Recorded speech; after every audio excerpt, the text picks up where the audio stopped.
Okay, ladies and gentlemen, welcome to set number 3 of KT Rolster versus Team 8. This is round 2 of the SK Planet Pro League. And we are going to have Stats versus Baby as set number 3. Stats coming out for KT to try and close out the series. And Baby is going to try and stave off defeat here. And there we go. So, as you can see, KT leads 2-0. This is a best of 5. Just one more win for KT. I can't believe it. You know, I'm gonna blame these like really dumb looking sweaters. I can't be the only one who thinks those sweaters look kind of silly. I think the only good thing about the only redeeming feature about that sweater is the pony logo. I am very supportive of the pony logo, but not much else. Anyways, yeah. All right, Baby, it's up to you. And I mean, he's on a Terran favored map. He's on Sniper Ridge. Actually, I don't know if it's really Terran favored. A lot of people say that, but all people say a lot of maps are Terran favored. I'm interested to actually see what the map statistics are for this map. And looks like we're gonna get going though. They didn't actually show map statistics, did they? Well, I'm sure somebody's gonna look it up for me or something. That's a hint, by the way. Hint. Somebody look up the map stats for Sniper Ridge and tell me if it's actually Terran favored, please. Pretty please. So anyways, looks like we are going to have KT Stats as the yellow Protoss in the top left. That would make Baby the teal Terran in the bottom left. You might note that his ID on there said TY. That's what he's changed his ID to, but we shall always know him as Baby. Even when he is old and wearied, he will always be a baby in our hearts. And he's also still pretty young. I'm pretty sure he's like underage. So yeah, sorry ladies. Maybe not. Maybe he's 18 now. I'm not really sure. Anyways.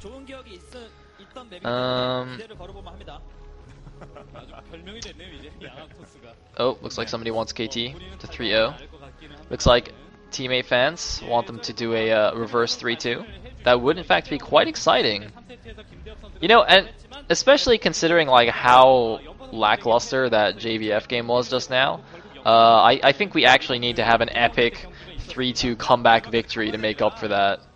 Because I think that would kind of yeah, kind of mitigate that a little bit. Anyway, it looks like we have some stats on the bottom right. I actually don't know what that means. Are they like 2-1 lifetime and then 2-0 this season or something? Flash and Stats haven't, Stats and Baby haven't played twice this season, have they? Anyway, some people say the stream is broken. Some people say it's working. If some people say it's working, then I'm not gonna touch anything for now. Some people say it's working, so it's not my fault. Haha!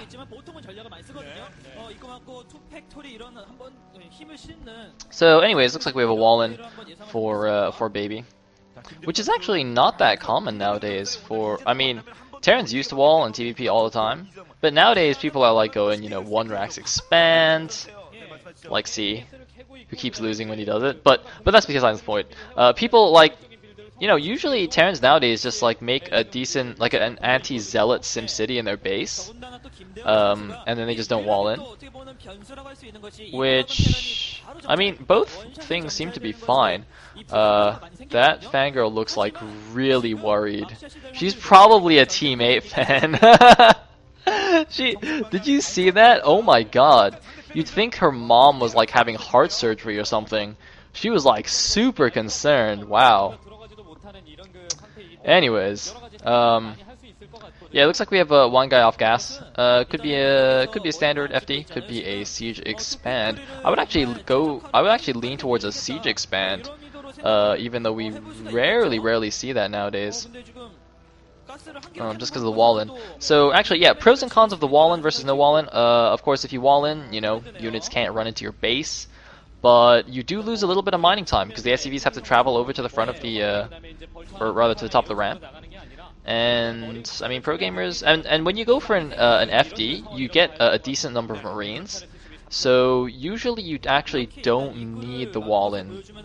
You don't strictly need it. The reason that wall-in used to be popular, oh yeah, you can see this. He didn't actually even make a single Marine, it looks like. Yeah, the reason like wall-in is good for siege expand is you only want to make like maybe a single Marine or even no Marines, as you can see when you're siege expanding. And then you need the wall to stop him from, you know, running into your base and killing you because you have no units. But then, of course, you save the money on the Marines, so it kind of like mitigates the lost mining, kind of ish. Anyways, that guy, that hair is like really that hair is like worse than the teammate shirts. Is that even a man? Oh wait, it could have been a female though. All right, if it's a female, I probably shouldn't insult her hair. I actually honestly can't tell at this point. Anyways. So it looks like we have random dragoons running around. People seem to still be having some stream problems. I apologize, but I guess if your stream is broken, you can't hear me, so I guess that's tough. I mean, it's working for some people, so yeah. Anyways, and the VOD viewers will have no idea what I'm talking about. So it looks like it is in fact a siege expand, which is quite interesting. I mean, I don't even know when the last time I saw this in a professional TVP was. But it's funny because recently I've noticed it being used a little bit more often in like the foreigner games, the foreigner leagues that I cast. So I don't know, maybe is this the resurgence of the Siege Expo? If you don't know what Siege Expo is, by the way, you just get siege tanks with siege mode and an expansion. Huh, it's pretty simple, right? It's pretty simple. Of course, the more common build in TVP nowadays is just like doing an FD, which is you just get a handful of Marines, like 5-6 Marines, a siege tank, and you get spider mines and not siege mode. And you do a bit of some early pressure. I think that's actually probably why the siege expand fell out of favor, because it's extremely passive. Like, there's really no way to put on any pressure on your opponent in the first however many minutes. Whereas with the FD, you know, if he played a little bit too greedy, you could, you know, bring a couple of SCVs and then actually do some damage. But with FD, or with Siege Expand rather, there's like literally no way to attack at all. And look at this, Baby actually doing some interesting factory placement with his 3rd and 4th factory, spreading them out on his main base. I guess one thing that does is help spot like on the edges of the base, because your main base on Sniper Ridge is actually surprisingly big. I actually didn't realize how big it was until I played on this map, and a Zerg dropped an entire army in my base without me noticing. And then I was like, huh, this main is actually quite large. Anyways, that was a semi-true story, by the way. So yeah, we have a 3rd and 4th factory here. I mean, it'll help spot if any. Oh, is the observer going to see it? It looks like it will. So yeah, there were 2 reasons for building the factories here. One is it gives him a bit more vision around his base, helps spot, you know, shuttles and whatnot coming in. The other is that if the observer just kind of goes into the main and sits there by the original 2 factories, assuming that others will be built near it, you know, it kind of might not scout the 3rd and 4th factory. But I'm pretty sure a careful Protoss will just go and check out the whole main base. And as we saw, Stats did exactly that. So anyways. Let me actually just make sure nothing crazy is going on my computer that might break the stream. No, I don't think so. CPU usage is fine. Anyway, it looks like Baby is thinking of poking out a little bit. That seems like a very bad idea to me. Oh dear, this is bad. Oh god, baby. Oh my god, what have you done? Losing 3 siege tanks for 1 dragoon. That is not the kind of trade you want to be making as a Terran. Wait, oh, Stats might get a little bit overeager here, though. He does snipe 1 more tank and gets away, so trading 2 dragoons for 4 siege tanks. An excellent trade for Stats. Baby getting so... I mean, that is way too aggressive to be... Or, sorry, way too early to be getting aggressive like that. Like, I don't know what Baby's thinking right now. He's doing like a really fast push, but it's 4 factories against 6 gateways. I mean, I don't know if he was perhaps hoping that Stats got overly greedy or something. I mean, Stats did take a 3rd base at the 12, but I'm pretty sure his macro is kicking in right now. And oh, it looks like we had a bit of a mind bomb here. I don't know if that was a Dragoon or a Zealot in that shuttle, actually. Oh, presumably there's a bunch of Zealots in the shuttle. And looks like we have a some interesting building art in the main base. Oh no, it's actually, those are gateways, so that's actually an interesting, nice formation. And it looks like Stats is going in here just with an overwhelming Dragoon count. I mean, even though the mines were laid in position and the siege tanks were sieged behind, it doesn't actually matter. There's way too much stuff. So Stats... Well, actually, no, it looks like there's 1 more siege tank in the back. I mean, Stats is going to break this with taking some casualties, but yeah, Baby is just... I don't know what he's thinking right now. Like, what made him think that that attack was a good idea? He played such a passive, like, safe opening, a siege expand, like a 1-fact siege expand. And then he decided to just attack at, you know, 60 supply. It's I don't understand. I mean, especially in these positions. In fact, I was actually going to mention this earlier. Anyway, looks like he's doing some Voltras. Going to get denied by that pylon wall. These positions, in my opinion, are actually good for Terran, because if you notice, the 9 o'clock base is the Terran's quote-unquote natural 3rd.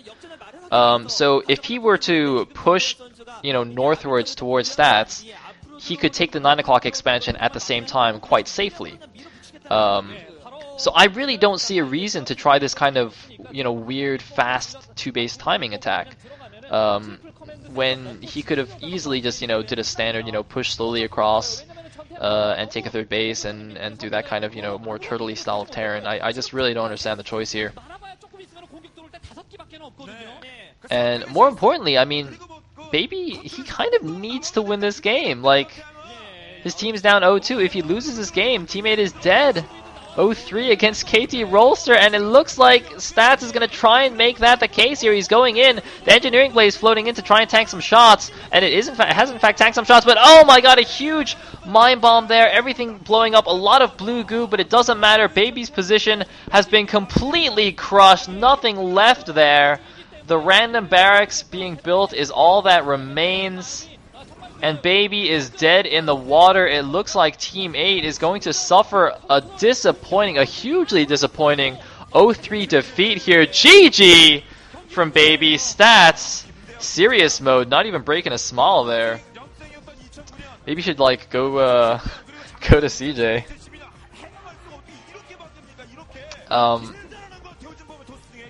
But that... Wait, was that was like not even an hour.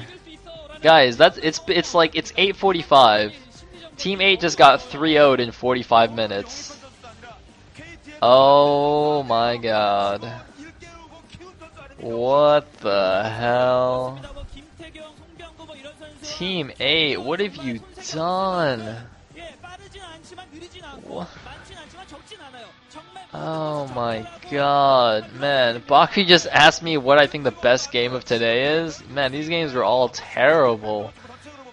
God. Actually, no, I take that back. Hoja's game was interesting, because that's the first time we've seen that cheese.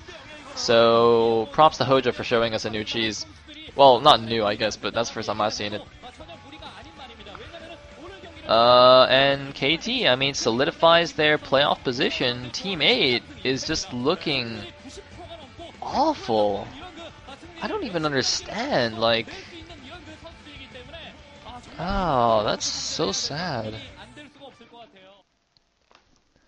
Well, that is, that